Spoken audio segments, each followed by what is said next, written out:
ஒருவரை கோபப்பட செய்யணும், ஒருவரை அவமானப்படுத்தணும். இதனால என்ன விளைவு நடக்க போகுது? எதிர்பாராத சமயத்துல கோபம் வந்தால், எதிர்பாராத சமயத்தில் உயிரை காக்கணும் அப்படின்னு அவமானப்படுத்தணும்னு நினைச்சா என்ன நடந்தது அப்படிங்கிறத ஒரு சின்ன நிகழ்வின் மூலமாக பார்க்கலாம். வணக்கம், இது மதுமிதாவின் காற்றுவெளி உங்களுக்கான சேனல். முகமது நபி அவர்களுடைய மருமகன் அலி அப்படிங்கிறவங்க ஒரு போரில் எதிராளியாக இருந்த எதிரிப்படை வீரனை கீழே தள்ளி அவன் மேல் அமர்ந்து வாளை உருவி கொல்ல போறாங்க. ஒரு குழுவுக்கும் இன்னொரு குழுவுக்கும் இடையில் நடக்கிற போர்.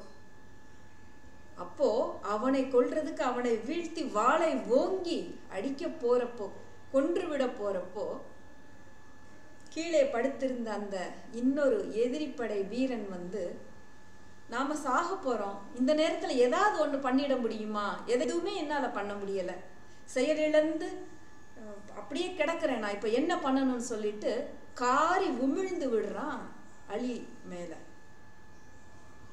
படுத்திருந்தவன் அப்படியே காரி அப்படி அலியின் மேல விமிழ்ந்த உடனே இன்னும் கோபம் அதிகமாகுது.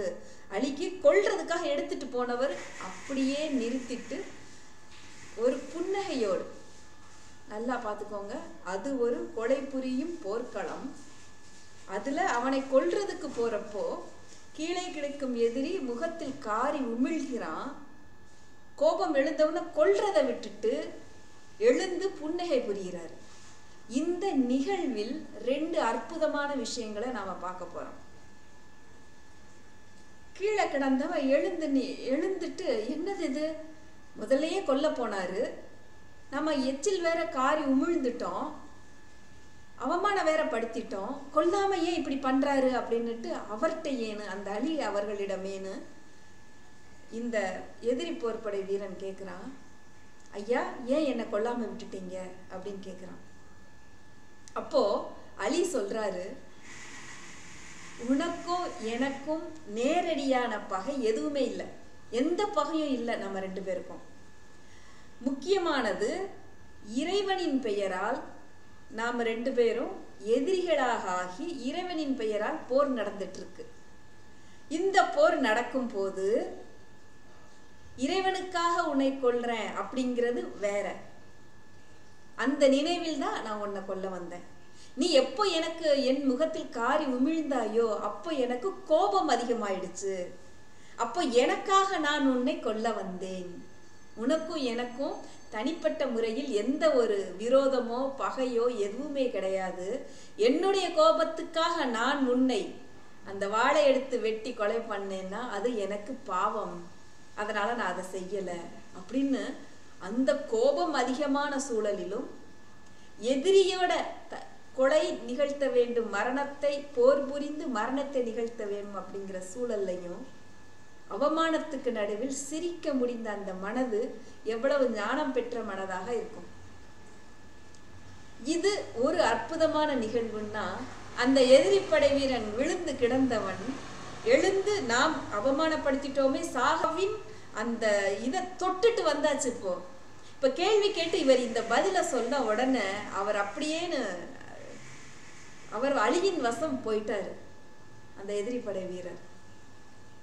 இருவரும் நண்பர்கள் ஆறாங்க. அப்போ ஒரு பொறுமையும் ஒரு கோபத்தை விட்டொழித்து விட்டு மனிதாபிமானம் உள்ள வகையில் பார்க்கும் ஒரு விதமும் ஒரு மனதிற்குள், இருவரின் மனதிற்குள் எப்பேற்பட்ட மாறுதலை கொடுத்திருக்குது. கொஞ்ச காலத்துக்கு முன்னாடி நாம பார்த்திருக்கிறோம், மாண்டோ வந்து அவருடைய படைப்புகள் முழுக்க மதங்களினால் நிகழ்ந்த போரின் அவலத்தை பற்றி அவர் அந்த படைப்பு முழுக்க கொடுத்திருப்பாரு. அதிலிருந்து சில கதைகளை இன்னும் அடுத்து வர்றப்போ நான் சில கதைகளையும் நான் சொல்றேன். அதே போல குஷ்வந்த் சிங் அவர்கள் வந்து ட்ரெயின் டு பாகிஸ்தான் அப்படிங்கிற தன்னுடைய புத்தகத்தில் இந்தியருக்கும் பாகிஸ்தானுக்கும் நடந்த அந்த இரண்டு மத கலவரங்களை பற்றியும் அதனால் நிகழ்ந்த ரயில் முழுக்க நிகழ்ந்த விஷயங்களை பற்றியும் அவர் எழுதியிருப்பார். யாருக்காக யாருடன் உலகத்தில் நடந்த எல்லா போர்களிலும், மதத்துக்காக, இனக்கலவரங்கள், இவற்றில் எல்லாவற்றிலும் நிகழ்ந்த மரணங்கள் இருக்கு இல்லையா, அந்த மரணம் கற்றுக் கொடுக்காத பாடத்தை வேறு எது நமக்கு கற்றுக் கொடுக்க முடியும்? ஹிட்லர் மிகப்பெரிய சர்வாதிகாரி, அவனும் அதைத்தான் பண்ணான்.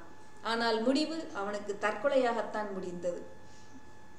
சிறு வயதில் ஆழ பதியும், நம் மனதில் பதியும் விஷயம் உருமாறி ஆழ்மனதுக்கு போய் உருமாறி அது மிகப்பெரிய மாற்றத்தை கொடுக்கும் அப்படிங்கிறத நாம வரலாறு முழுக்க பார்த்துட்டு இருக்கிறோம். அதனால்தான் மறுபடியும் இதே விஷயத்தை சொல்ல வேண்டியிருக்கு. நமக்கு தெரியாமல் ஆழ்மனதில் நிகழ்ந்திருப்பதை நாம் உணர்ந்து நம் மனதின் மூலமாக ஆழ் மனதுக்கு வேறு கட்டளைகளை இடும்போது, வேறு விஷயங்களை பதிய வைக்கும் போது, அது பிரபஞ்சத்தின் ஆற்றலை ஈர்த்து நம்மை சரியான பாதையில் இயங்க வைக்கிறது. இதற்கு அலி அவர்கள் நடந்த அந்த கதையும் நமக்கு ஒரு ஆதர்சமாக இருக்கு. நம் வாழ்நாள் முழுக்க இப்போது இலங்கை பிரச்சனை இத்தனை வருடங்களாக நாம் நேரடியாக பார்ப்பது, மற்றவெல்லாம் அதற்கு முன்னாடி நம்ம முந்தின தலைமுறைகள்ல நடந்தது, இப்போ நம் கண் முன்னாடி நடந்த விஷயம். முடிந்த அளவு மனிதாபிமானத்தோடு எந்த இன மத சாதிய பிரச்சனைகள் எந்த ஒரு காரணத்திற்காகவும் நம் கண் முன்னால் ஒரு கொலை நடத்துவதற்கு நாம் காரணமாக இருந்துவிடக்கூடாது. அதை தடுப்பதற்கு உரிய விஷயத்தை நம் குழந்தைகளின் மூலமாக, பெரும் படைப்பாற்றலின் முன்னால் நாம் அனைவரும் குழந்தைகள், அதைத்தான் நாம் எடுத்து சொல்லி வளர்க்க வேண்டிய ஒரு கட்டாயம் இருக்கிறது.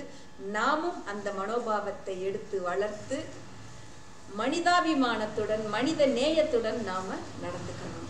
அப்பதான் எந்த அவமானமாக இருந்தாலும் எந்த கோபமாக இருந்தாலும் அதிலிருந்து நாம் விடுபட முடியும். ஏன்னா இது எல்லாமே நமக்கு கிடைத்த சிறை, நம்மை சிறைப்படுத்த, நமக்கு விலங்குகளை மாட்டு வைக்கும் சிறைதான் அது. பெரிய பெரிய தலைவர்கள் போருக்காக சிறையில் இருந்திருக்கிறாங்க. ஆனா அது எதுவுமே அவங்களுக்கு சிறைன்னு நினைச்சதே இல்லை. தங்களை அதற்குள் சிறைப்படுத்தி கொள்ளாமல் தாங்களும் வேறு புதிதான புத்தகங்களை கற்றுக்கொண்டு, புதிதாக எழுதி கொண்டு, கடிதங்களை எழுதி கொண்டு சிறப்பான ஒரு விஷயத்தை அவங்க பண்ணிட்டு இருந்தாங்க. நாம என்ன பண்றோம்? இல்லாத தலைகளை, விலங்குகளை பூட்டி கொண்டு நமக்குள்ளேயே ஒரு சிறையை வகுத்து கொண்டு இருக்கிறோம். இந்த விஷயத்தை மறுபடியும் பார்க்கலாம். நமக்குள் இருக்கும் நாமே பூட்டிக்கொள்ளும் விலங்குகளை உடைத்து அந்த சிறையிலிருந்து நாம வெளியில வரணும்.